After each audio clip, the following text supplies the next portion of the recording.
I think that me and the other dancers should get paid at least minimum wage and be given breaks. You are an independent contractor. I don't have to pay you minimum wage. All your income comes from tips and getting paid for dances. I think that the economic realities test shows that we are employees. Wait a minute, how can you be an employee? The club doesn't gain anything from the dancers, only the dancers gain from being here. That's ridiculous. This is a strip club. We give a % of our earnings to the DJ gives 40% to you.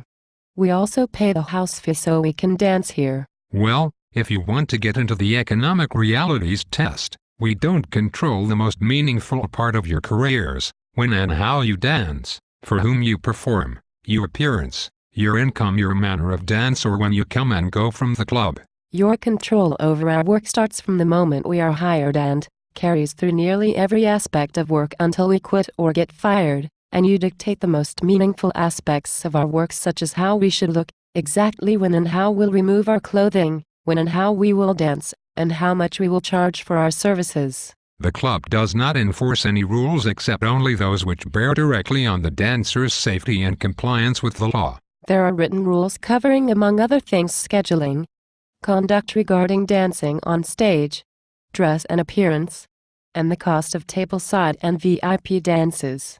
You might not enforce the rules consistently or uniformly, but the club's management has the authority to fine or otherwise discipline us for not complying with the rules, and has done so. Well, looking at the second factor, the opportunity for profit or loss, you can clearly either gain or lose based on your performance in the crowd. But the risk is mostly yours.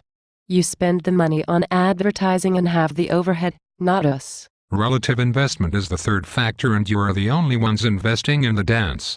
The club's only direct investment in the exotic dancing work are the stage and poles you dance on. The remaining investments, for facilities, maintenance, repairs, liquor licenses, and food would exist whether or not dancers perform at the club. What investment do we make? Dancers don't invest in your facilities, advertising, maintenance, security, staff, sound system and lights, food, beverage, or inventory. The only investments we make are in our costumes and our general appearance, that is hair, makeup, and nails. Well, let's talk about the fourth factor. Special skill. The dancers all come with special skills in exotic dancing. The main reason we are hired is our appearance. There is no special skill to exotic dancing. What about the fifth factor? The length of the relationship is usually not very long. Some stay longer than a year and some don't.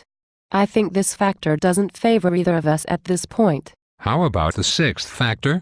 Nude dancing, while also contributing to the club's cash, is not its essential function. That's absurd. There are other considerations as well. You were given the choice to be employees or independent contractors and chose independent contractor. You held yourself out to the IRS as an independent contractor. You got a permit from the city to dance. Those aren't factors in the economic realities test, and it really does not matter what you call us or what we call ourselves.